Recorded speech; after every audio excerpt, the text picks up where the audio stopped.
is to this morning you are joining us, obviously, at the beginning of a new year. How is everyone feeling, by the way? Because tomorrow, apparently, is the most depressing day of the year.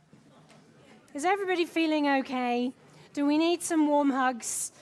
It's all going to be fine, people. It's not going to snow. It's going to warm up. Spring is coming. Okay, that's my bit just to cheer you up. So this is our second in our new series this year, and it's actually a series that for us as a church is setting the scene for what we believe is the whole year, because we are looking at the giants in our life this year, and we are believing that this is a year that we will see giants fall. And this series is opening, therefore, looking at this. Every giant must fall. What is that about? So what I'm talking about is the giants that we face in life. You know, we all come up against them, things you didn't think that you would experience, things you didn't think would happen, the stuff you don't have the answers for, you don't know what to do with. And so we're looking in this series at how do we face giants, life's most difficult things. How do we do that? And this morning we're going to look at something that's really important in how able we are to face up to the giants when they suddenly loom big on the horizon. And that is about security, our emotional security, how secure we feel as people. And it's kind of interesting because in thinking about this talk and chatting to people in the week just that's running up to today, what I found is, we actually don't talk about security very much as people. What we talk about a lot more is this. We talk about insecurity quite a lot. And if you Google insecurity, you'll find endless articles about what to do if you're insecure. I think this is because we live in an insecure world. Here's a story you might have missed this last week. Frankly, I would have missed it if it wasn't for my daughter, Leah. Those of you who don't know her, Leah is 13. Now, this is a picture from Instagram by Kylie Jenner. Who knows who that is? Yeah, don't worry, I didn't either. She's very famous, just not to us, apparently. But Kylie Jenner, this is her world record-breaking Instagram post. It's a picture of her daughter. And she got 18 million likes for this, which was a world record-holding post. She posted it in February last year. I think she probably felt pretty good about that. What do you think? I usually get an average of about 5 likes for things I post on Instagram. So 18 million is pretty good. I'll give her that. So that was in February last year. So she's held the world record coming into this year. I reckon she felt pretty secure, probably pretty popular. What do you think? Until on January the 4th, this happened. Now this, people, is an Instagram post of a small brown egg. And it was posted, actually, frankly, I have no idea who posted it, but it was posted in an attempt to beat the world record. And do you know how many million likes it had this morning when I looked? Just over 49 million. Yeah, 49 million likes for a brown egg. Like I said, I post good pictures on Instagram, people. 5 or 6 is about my average. 49 million. Poor old Kylie Jenner, whoever she is. She lost to a brown egg. Life is unpredictable, isn't it? So many of the things we think are secure, so many things our culture tells us to build our life on, like popularity, Instagram links. I really wouldn't build your life on that, unless you're a lot better at it than I am. They turn out not to be as secure as we thought. And the thing is, we know that insecurity, when we struggle with insecurity, it does make us less resilient to life's challenges. You feel less confident, less courageous, less able to stand up to the tough stuff in life, to the giants. And we know, like I apparently say all the time to my daughter, and it's really annoying, that anything worth doing in life is going to be hard. Most of the important things in life are challenging. And we might have to deal with feeling nervous or some of our own reactions to that. They might be giants of one kind or another. So the more insecure we are, the more it limits us to reach our potential. So as we're thinking this morning about security, how do we achieve that? How do we give it to the kids that we're blessing and growing up, whether they're our own or the ones in our wider church family, to little Caleb, to Theo? How do we gift them with security and confidence and courage so that whatever giants they face in life, they're going to be able to face up to them. You know, if you look at definitions of security, you'll see some of them up on the screen here. They talk about things like being free from danger or threat, ensuring safety, feeling safe, stable, free from fear, free from anxiety. How do we do that? How do we do it in a society that, particularly right now, if you've been reading the news in the last week, seems various degrees of slightly crazy? With so much going on, nothing seems stable, nothing seems secure. We can feel like in order to be secure, we would have to make ourselves super people. We would have to become so amazing. We'd have to control everything. We'd have to get everything right, have the perfect job, make ourselves rich, the perfect family, the perfect kids. How do you do that? Is it even possible? So I want to ask you this morning this question. Can you be secure in an insecure world? And if so, how on earth do you do that? And we're looking in this series at the story of David and Goliath. And many of us will know that story of David, the teenager who faces Goliath, the giant. But I'm going to walk us through it this morning, so if you're not familiar with it, don't worry. You will see the verses on the screen if you've got a Bible, or if you've got it on your phone, feel free to look them up, but also you can just sit back and enjoy the story. Because I want to look at what this story teaches us about security and insecurity, and particularly share some interesting thoughts about where we might find our security in a world that is sometimes so challenging. So the story opens, it's in the Old Testament, in a book called Samuel. Samuel was a prophet, we'll come across him later. And there's the Israelite army, this is God's own people, right back in the Old Testament when God had created this group of people who were his precious, special people. And they were facing an army of their enemies, the Philistines. And you can see on the screen the verses at the opening of 1 Samuel 17, which is where the bit of the story that we're looking at is written down. And what happened is you've got the Philistines who gather on one side of a valley. I've studied my history. That's good battle strategy, to be up high. So they're on one side of the valley. On the other side of the valley is the Israelite army. They're gathered there with Saul. He's their king at that time. He's the king of the army. So they're facing each other on opposite hills. So it starts well for God's people. They are ready for battle. They've got a whole army. They're stood on the hill. They are ready to go. They are confident in it until something unexpected happens. Let's move on to the next bit of the story. And this is when in the Philistine army, something happens. This guy, Goliath, steps to the front. And the story tells us quite a lot about Goliath. It does tell us that he was over 9 feet tall. I am, just for measure, not 9 feet tall. He is quite a bit taller than me, quite a lot taller, like more than 3 feet taller than me. Imagine, basically he's very tall. Also, we know that he's very impressively dressed. He's got impressive armor. He has a big spear. He has a special person just to hold his shield. That's how special and important he is. He's a giant, and he comes to the front of the army, and he shouts across the gap at the Israelites, and he basically just taunts them. So like all the best giants, Goliath comes completely unexpectedly to the forefront. They thought they had just this army to deal with, but something comes to the front that they were not expecting, something challenging, something scary. And what I want to look at first is 3 really good examples from the way that the Israelite army reacted of how we can often react when we face an unexpected giant in our life, when this happens in the moments we were least expecting it. And the first one is probably the one we like the least. It's fear. Fear's an interesting emotion, isn't it? It's designed to protect us. It's designed to keep us safe. I have a 6-year-old son who I think could use a little more fear. He's often throwing himself off things, running into things, generally careering around. But at the same time, fear is the emotion that causes more problems than any other emotion, because we hate it, and ironically, we're often afraid of it. And when giants come out of the blue, it triggers fear in us because they're scary. If they weren't, they wouldn't be giants, would they?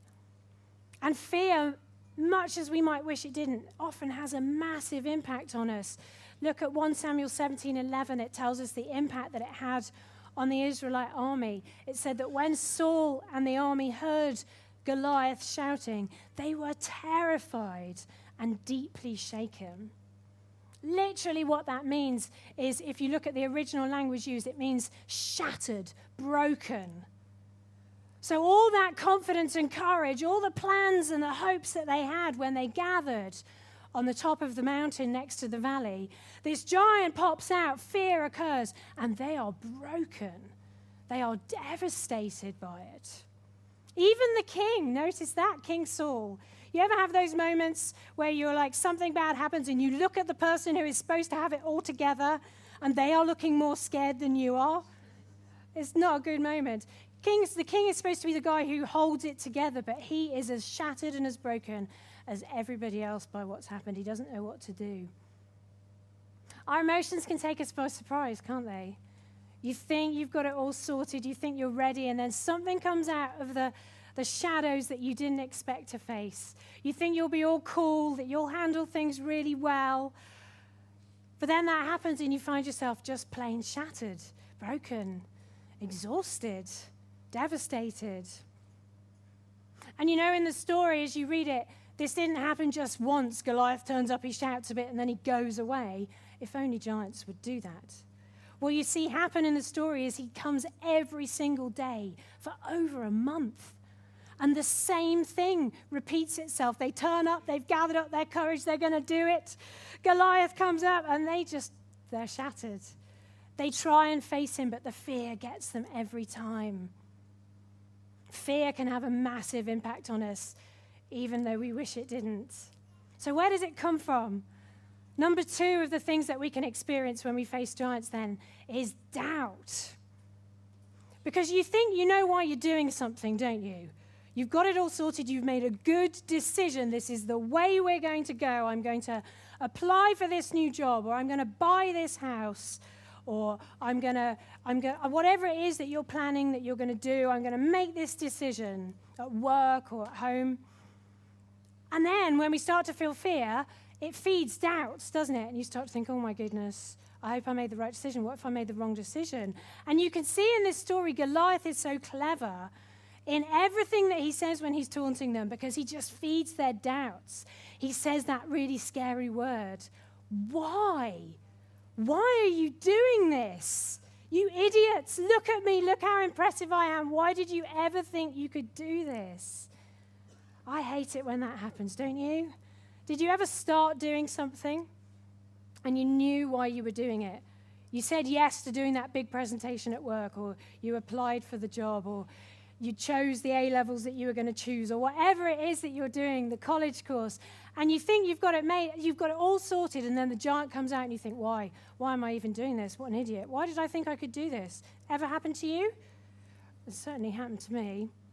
When we come up against a giant, all our confidence can evaporate, and suddenly it feels like all we've got is doubt. And doubt is often expressed as a what if. And the what if is the thing that we're dreading might happen, and it feeds the fear, and fear feeds the what if.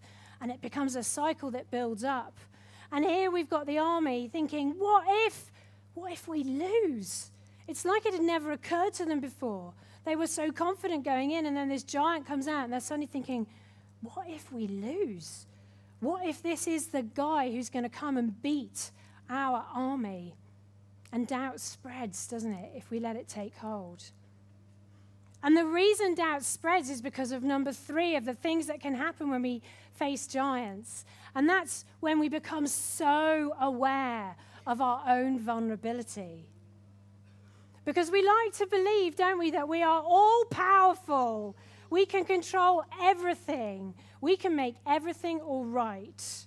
We've got it all sorted. And then the giants come out, and suddenly we realize how weak we actually are. This could go another way. Maybe we can't change this. What if we can't make sure that this goes right? What if circumstances are actually out of our hands?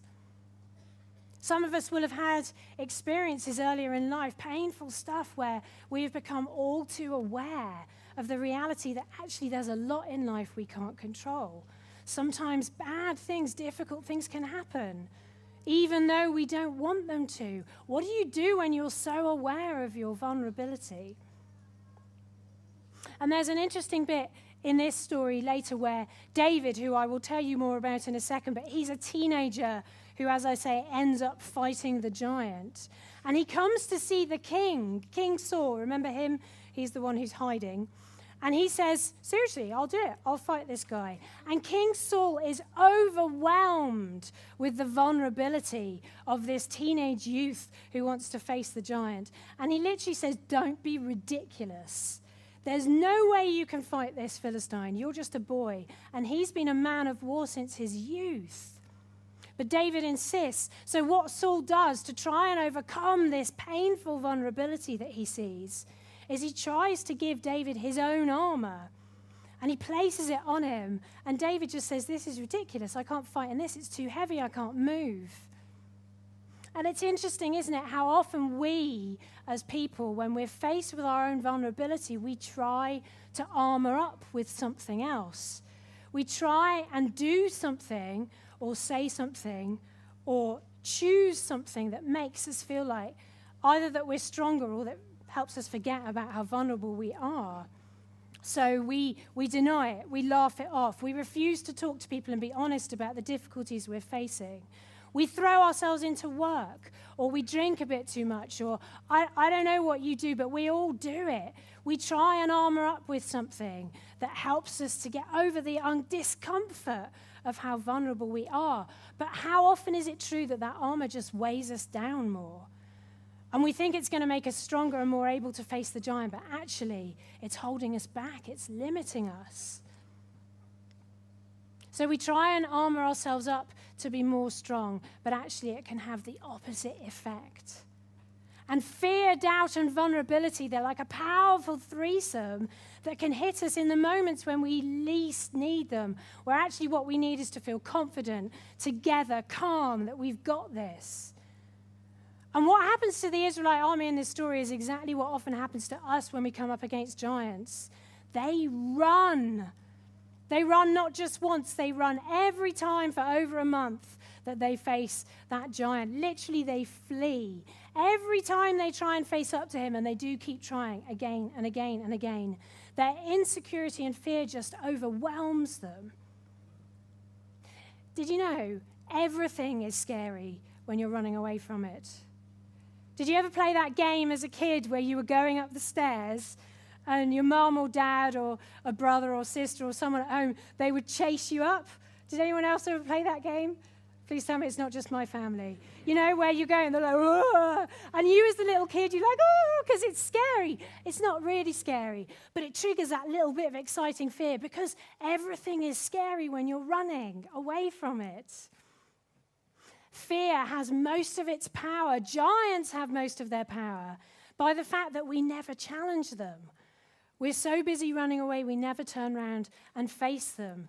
And this army are just the same. Their fear of this giant keeps them running away. But what's really interesting, looking at how the story goes, is that their fear of the giant keeps them trapped. They could have beaten him. It turns out it wasn't that difficult. The hardest part of the battle was turning round and looking him in the eye. And their fear keeps them running away, so it steals them from their future. Some of us know how that feels. You're facing a giant, and the fear that grips you, the sense of your vulnerability, your doubt over whether you can do it, is keeping you from being able to face it. So how do we change the story? What a contrast there is in this story when David comes onto the scene. So this is who David is. He's a teenager. He's the son of a guy called Jesse. He's one of a bunch of brothers. He's the youngest. The oldest three are actually in the army. They're fighting the battle. But David, as the youngest, he looks after the sheep back home. And he kind of runs back and forth from the battlefield with, bread and snacks and stuff to keep them going. But he's not allowed to have any significant part in what happens. He is basically insignificant in the eyes of the people around him at that time. But because he's there bringing stuff for the army, he sees what's happening. He sees Goliath. He hears what he's saying. But David's response is very different. So the first thing he says, literally the Bible tells us, is, who is this guy?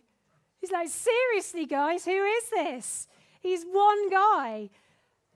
Who is he that he's allowed to defy God's army? He's just like, what is this? What's going on? And then there's one thing David does that's exactly the same as the Israelites, except with a key difference. Because David runs too, but he runs towards the giant. Because he's like, I'm going to deal with this. This is ridiculous. So what is it about David faced with the same giant, and actually, in practical terms, equipped a lot less well than the whole Israelite army? He's just a teenager. He has no weapons, no armor, no backup with them around him. But he runs towards when they're running away. Because, spoiler alert, if you haven't read the story, David ends up fighting the giant with nothing but a slingshot and some rocks, and he kills him straight out. Like I say, the hardest bit of this battle was the decision to face up to the giant in the first place, which is so often the truth. So I want to think about 3 things that we know about David that teach us about where he got his security from, what made him so able to face up to this giant, and what does that say to us?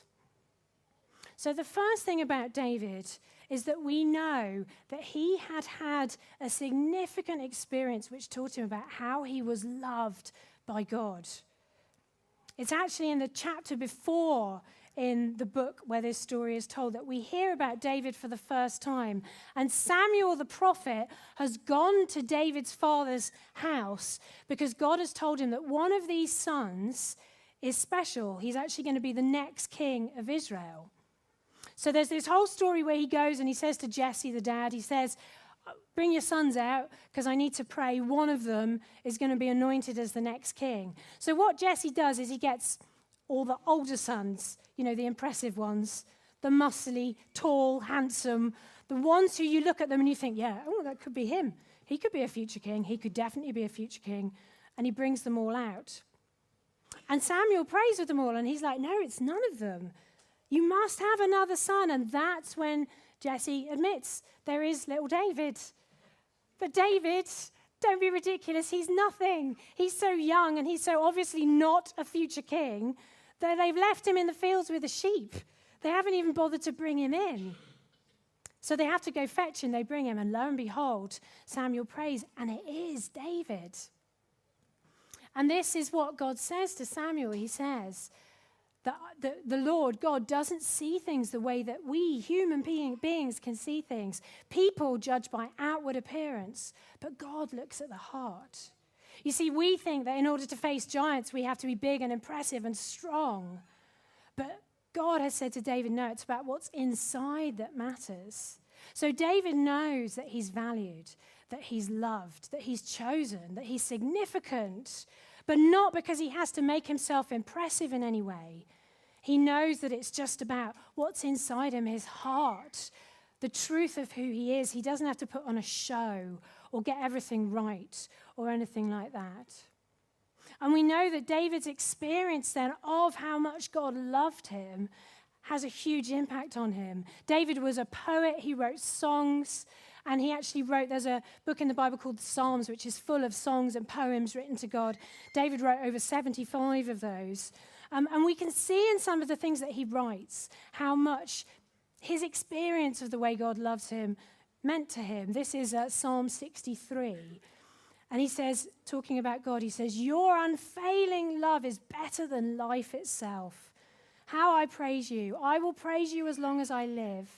I sing for joy in the shadow of your wings.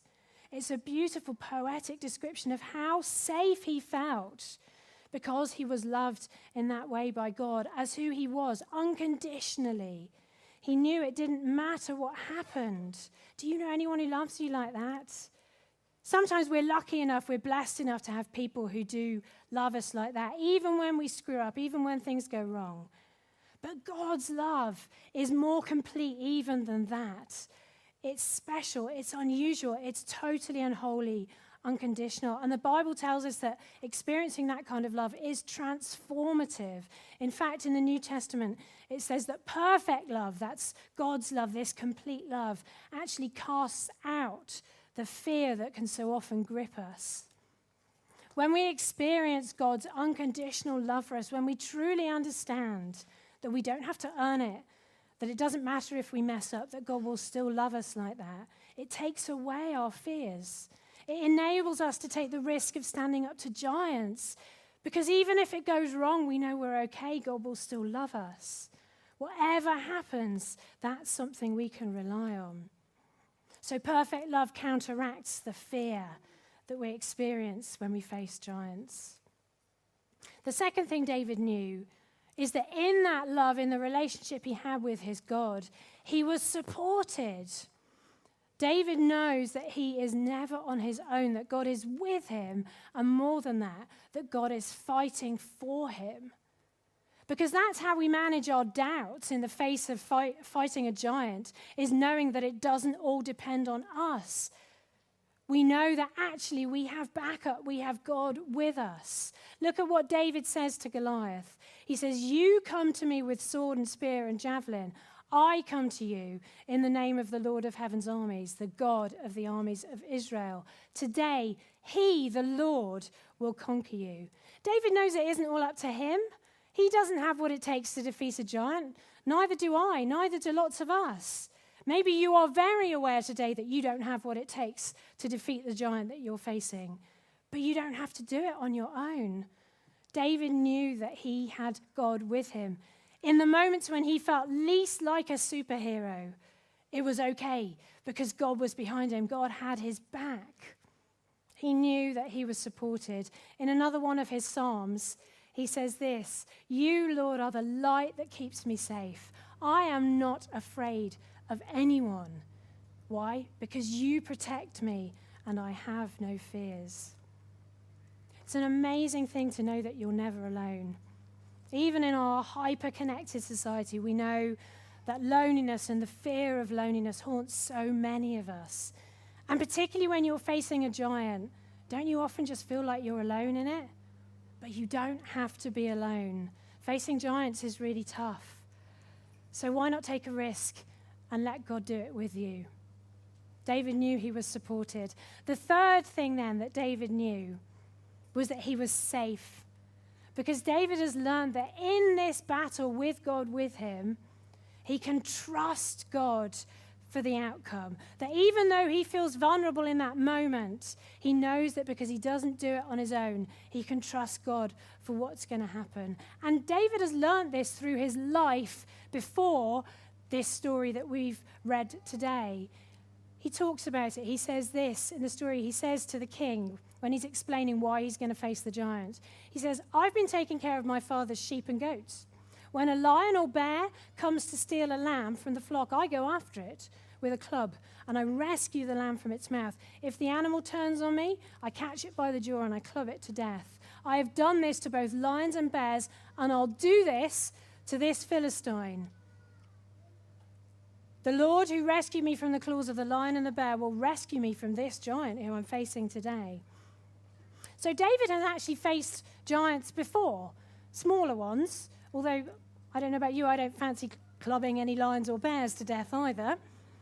Frankly, I'm happy with even smaller ones than that. But because of that, he's grown a trust in God. He's learned about what he can do. Did you know that your security and actually your confidence, it's like a muscle, it grows. So many people come to see me and they just say, my self-esteem is so low, I have no confidence. I don't know who I am, I'm really insecure. And they feel like they're stuck there because that's who they are. Some of us are amazingly lucky. We have a start in life that does lead us into adulthood, confident in ourselves, secure, able to face stuff. But if you didn't, and you're all too aware that you struggle with fear and doubt and insecurity, you can grow your security just like David did through experiences, through learning that you in partnership with God can do more than you would ever have thought. So grow it, learn it. David, in his early experiences, he could so easily have felt that stuck there with the sheep, he was just wasting his time. But actually, God is teaching him stuff that's going to be utterly crucial in this key moment in his life. And this moment in David's life is like a door that opens up something new in his future.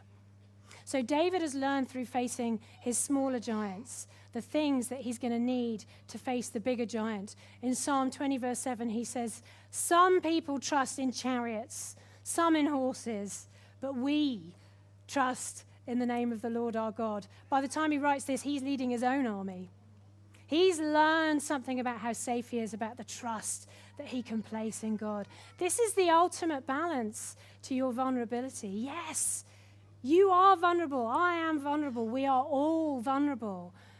We can't become secure by trusting in some kind of inner power that we hope we're going to magically develop. But God is strong. God is great. God is mighty. And we can trust in him, whatever giants we face.